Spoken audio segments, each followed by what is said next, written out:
So real quick about me. My name is Lauer, work student activities.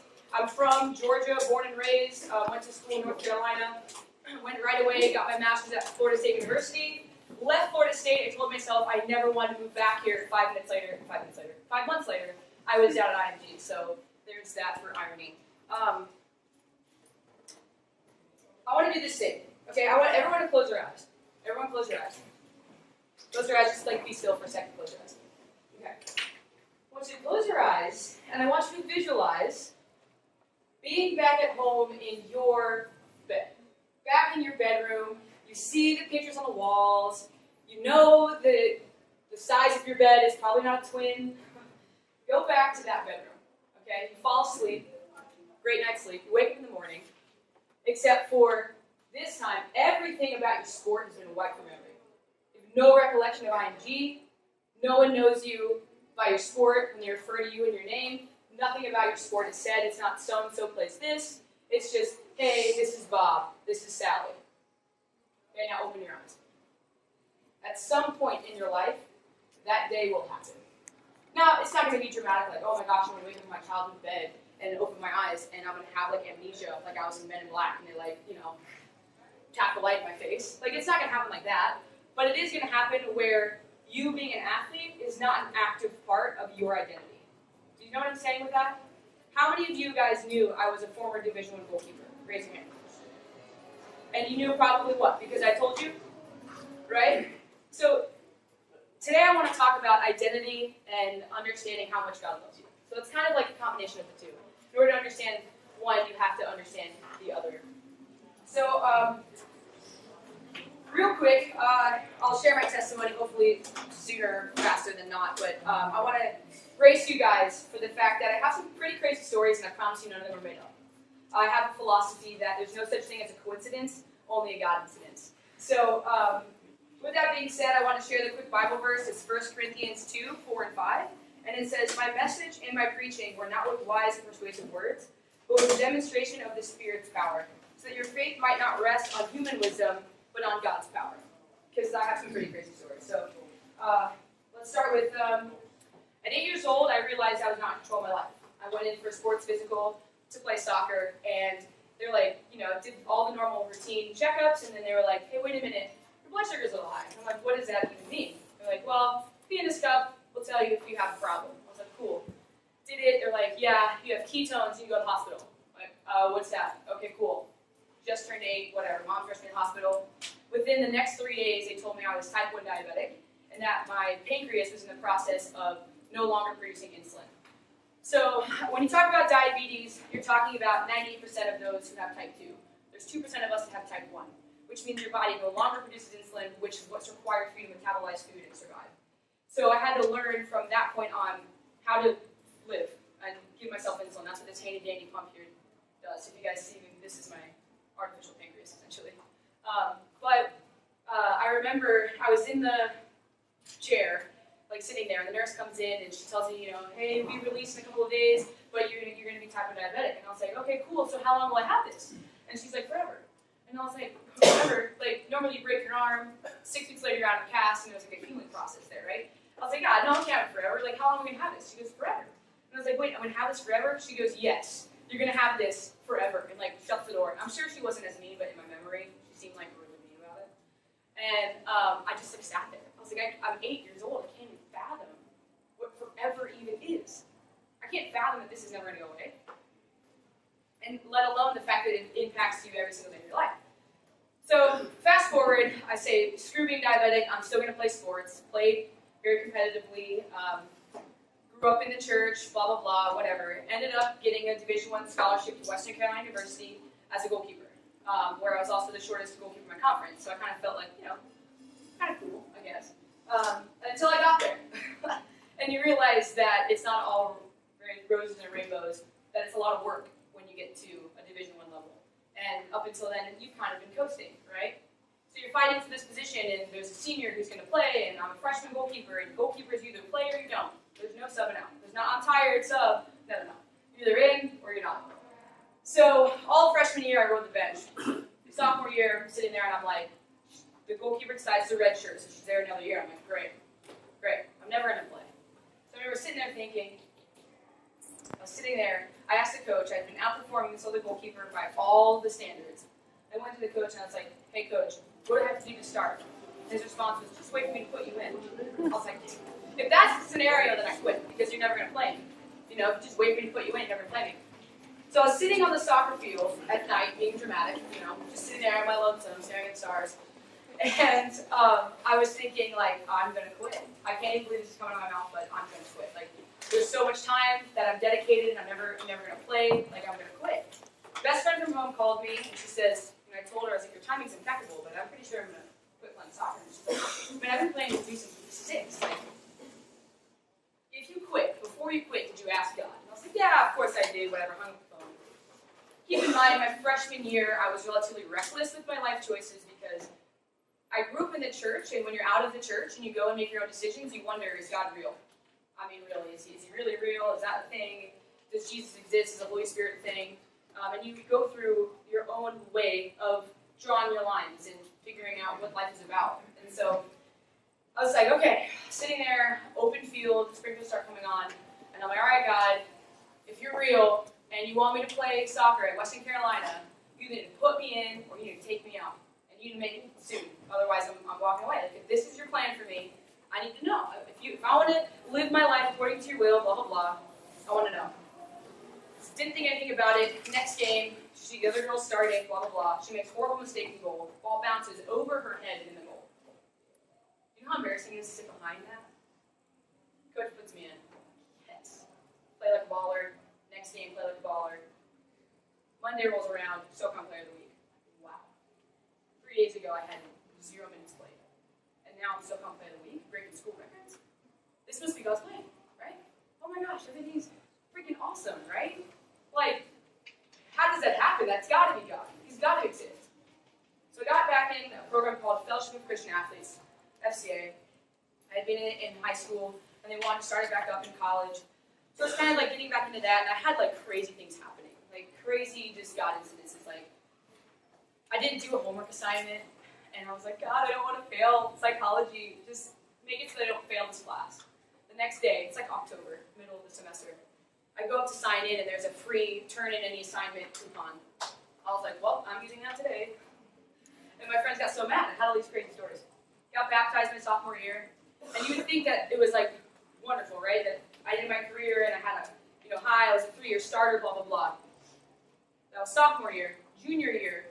End of my junior year, had a couple of injuries, kind of sidelined me for part of the season. I came back, I was winning my position back. And the last game of the season is alumni weekend. And I'm over there playing. And all of a sudden I had a series of saves. Still don't know how it happened. Went to throw the ball and just fell over. I was couldn't move. Couldn't move my legs. Just laying there. And I was like, this is a really bad back spasm.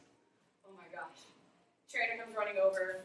And you know what holes where they're looking down at you and their faces looking down? I felt like my coach is I was in holes and looking down at me. And my trainer's I was like, hey, Jesse, I think I'm having a back spasm. Can you just adjust my knees? And she's like, well, if I touch you, I can spine board you. And I was like, F that. I'm standing up. So I tried to push myself up, fell back over. Teammates pull me up, take me there. Parents are in town. They take me to the ER, put me on 2 doses of morphine because the first one didn't bring down my blood pressure enough. Come to find out, I had fractured my spine. And that my spine was slipping and I had a severely bulging disc. And they're like, yeah, you're done. They're like, you're lucky to be What? Wait a minute. 5 minutes ago I was totally fine, and now you're telling me I'm lucky to be walking? Crazy, crazy. So I had tons of pain going down my legs, and went home, was pretty much bedridden for 5 days, finished out my semester, had to do an internship to graduate, so I was back at school for the summer. And I was frustrated with God because I felt like you gave me this massive sign, and now you're taking it away when it matters the most. The week before I had my injury, I had semi-pro teams calling me for tryouts. And you're telling me now I'm done? Cool, bro. Take it away from me when I wanted. I would have walked away and been fine. But now I'm suffering all this stuff, so I go in and tell my coach, I can't play my senior year. The doctor told me that I was done and that I may or may not need surgery. Cool. In immense pain. Summer was hell, literally. it got to the point where, like, psychology-wise, I felt like I didn't really have a purpose in life. And it wasn't like I wanted to kill myself, but it was like I woke up in the morning and I was like, why am I existing today? Like, what am I really doing today that's gonna be fun or make a difference? I had no reason to exist. I just mellowed out. My teammates from all the world were calling me, checking in on me, and I would lie and say, I'm doing great, life's great, blah, blah, blah. Meanwhile, drink like crazy amounts, stop taking insulin, which is basically a death sentence. Goalkeeper friend lived next door. And I was cleaning the apartment one night and fell over, and I couldn't get up. And so I just slept on the floor. And I'm like, this is it. I'm done. She comes in, for whatever reason, had to borrow an egg. Comes next door. Opens the door, because I didn't lock it. I fell over, I didn't get up. And she was like, dude, you life alert status? I was like, pretty much. Help, I fall, I can't get up. So she comes over, and she's like, man, like, I haven't seen you in a couple of days. Like, you've been saying you're fine, you're not fine. Like, you have a huge infection on your leg from one of the diabetic sites. And she's like, we need to take you to the ER. Like, I'm not going, I don't care. She's like, no, we need to take you to the ER. Good thing, because it was murder. Went, got trained, blah, blah, blah. Whatever. So I finally get past the pity party, and my coach decides to honor my scholarship. I'm like, great, let's finish out the senior year. I'll train the goalkeepers, I'll do whatever, blah, blah, blah. Walk into preseason practice freshman year, and my uniform and my locker have been given away. And I'm looking around, and I'm like, Coach, where's my uniform? I would have been a third-year starter. Where's my stuff? Oh, yeah, we don't have your uniform for you. Runs away. There is nothing in this locker room that demonstrates me being a part of this team, like, at all. Like, at all. So I sucked it up for practice, got through it, went back to the locker room, just sat there and, like, soaked it in, you know, and just infuriated. How could you not tell me that? How could you do that? What do you mean I don't have a uniform? I don't have a uniform, like, at all? So talk about an identity crisis, right? So I was furious, and I called these mom walks where I would walk 3 miles in the mountains and do my exercise, and I would bring dog treats and feed the local dogs and just, you know, enjoy life and walk the mountains. And so I was gonna go do one of those to cool off some steam, and I'm sitting there in the back of my mind, I'm thinking, if my back and legs are gonna hurt, and I'm gonna have severe shooting pain and temperature sensations in different parts of my legs, and it's gonna hurt because I did something. So I start sprinting these mountains. And I put in my iPod, the old-fashioned one that you click and there's a wheel, you know what I'm talking about? With the headphones that have a wire. And I'm just trucking it. And on my iPod Shuffle, the song comes on. And I'm like, that's BS. Your love never fails. Please. Never runs out. You never run out on me. Are you kidding me right now? Where are you? I had a freaking breakdown. If somebody saw me, they would have checked me into an institution. But she's crazy. She needs to be out of society. Lock her up. She's lost her marbles. I was just sitting there, and I just, like, let it all out. I was like, how can you promise me your love never fails, never runs out, you know, you never give up on me, and what remains is how much I love you? How can you possibly say that when you know how much I love this sport? You gave me this desire. You confirmed that I was supposed to do this, and now you're taking it away when it matters the most.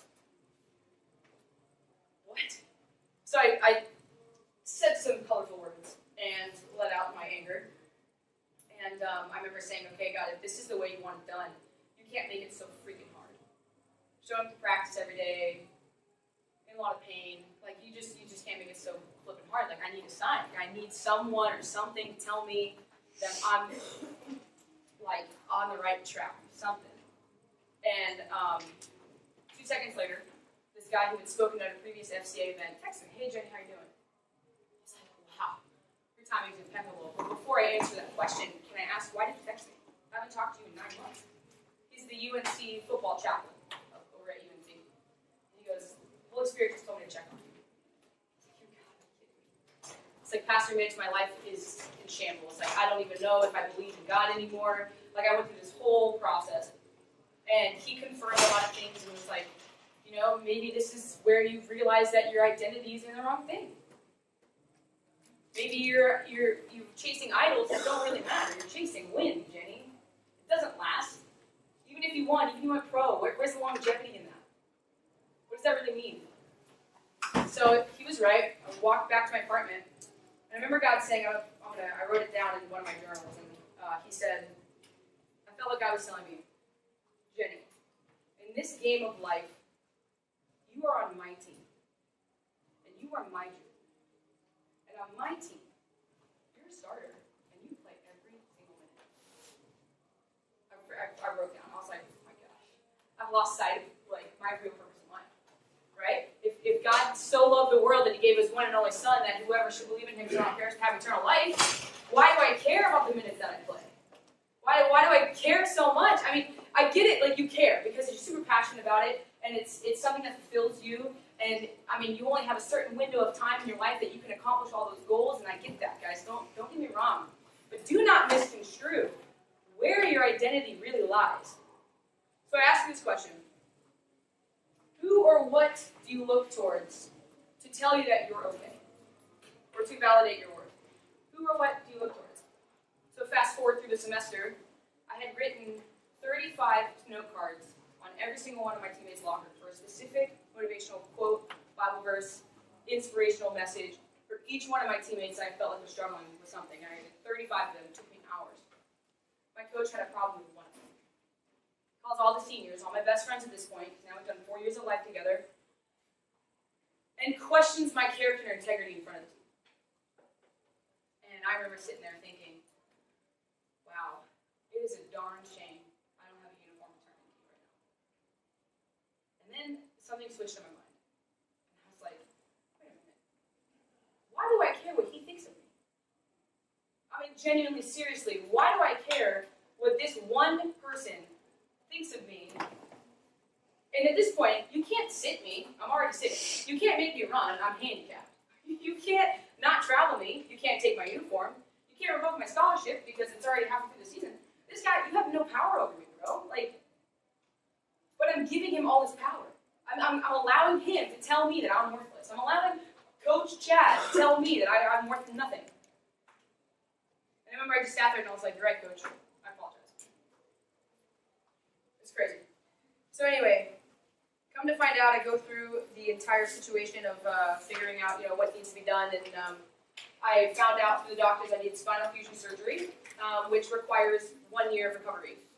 Now I'm like, oh my gosh, I'm graduating in May, it's December, I won't have a job, and I don't know what to do now, because now I need to have a 1 year recovery surgery. Who's going to hire coming out of college with no experience and disability? No one. I was freaking out. I was like, what am I doing? What's the passion? Super dead at passion. I was still pissed at God. He was annoying me. Didn't want to talk to him. Went to passion. My best friend's flight got canceled from Florida State to Atlanta to Florida State. She was getting her PhD down there. And I'm like, you know what? Look, I'll drive you down. I'm living in Atlanta. It's a 5-hour drive. We haven't talked in a while. I'll drive you down. Don't worry about it. On the drive down, she goes, did you want to get your master's, at Florida State? I'm like, man, I'm not getting my master's. It's January. Half the applications are already in. So we'll give him a call. All right. Call him up. Get connected. Talk to the recruiter. She's like, I'm thinking I can only meet her tomorrow at 10 a.m. Otherwise, you can't meet her. She goes, well, I can only meet tomorrow at 10 a.m. Great. No getting out of it. Go to meet with her. She tells me that the application's not due till April, and that someone like me would be highly sought after for a teaching position. In that situation, my master's would be paid for. Because I can't pay for a master's degree. Wow. Okay, cool. Studied for the GRE. That was a gift from God that I passed that thing. And got accepted to Ole Miss and Florida State, fully paid for. Wow, it's crazy. Now which school am I going to? So again, just cleaning the windows above their kitchen. And I was like, all right, God, I need to sign. Where am I going? Florida State or Ole Miss? What's the status here? Just cleaning the window, and all of a sudden I look through the window. Keep in mind, I'm in the Blue Ridge Mountains of North Carolina. And the front license plate of this car says, I am the number 4 FSU.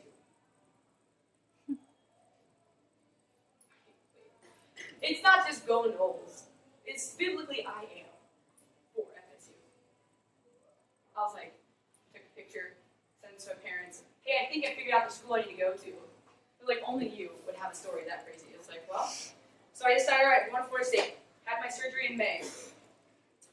3 weeks later, they wanted me down at FSU to teach, to learn how to teach public speaking. I'm like, first of all, what do you have me teaching public speaking for? I have no experience.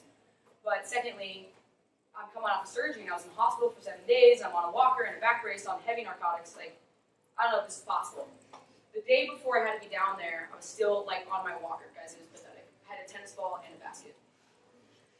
And I remember going to bed and I'm like, all right, God, if you want me at Florida State, like, I gotta be able to walk unassisted. Like, I'm okay with the back brace, but I can't have a walker. Next day, I need a walker. All right, so let's drive down there.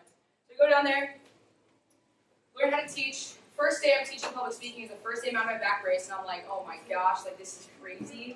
Like, what is God doing? Get involved with an FCA group down there, and they hired me to do public address announcing for Florida State softball, a sport I never played, and be on the intercom. I'm like, all right, cool. We'll pay you every game. All right, you trust me with the mic? Okay. So did that, finished all that up, and come August, I'm in the airport. And I'm texting one of my old teammates, about to call her to wish her happy birthday. And this guy, like salt and pepper hair, walks in front of me and mentions my t-shirt. I was on an NCAA committee in college, and he goes, oh, were you with NCAA Student Athlete Advisory Committee? I was like, yeah, a couple years ago. Why? And he goes, oh, my daughter's in that. I work with people from there. It's a great organization. I'm like, oh, cool. Like, where do you work? Like, IMG saw his t-shirt. He's like, yeah, I kind of run part of it. Oh, cool. My name's Greg. My name's Jenny. Nice to meet you. Have a great flight. He gets on a flight. I'm like, I'm just going to Google Greg IMG Cap. First thing shows up. Greg Phillips, director of IMG Cap. This joker just came up to talk to me. Crazy. I get back to Florida State, finish my last semester of school, and I'm telling a story to the girls in the FCA that I was mentoring. I'm like, you're never going to believe this. The director of IMG came up to talk to me. He's like, what is that? Like, that's so crazy. And the girl goes, wait, that's my dad.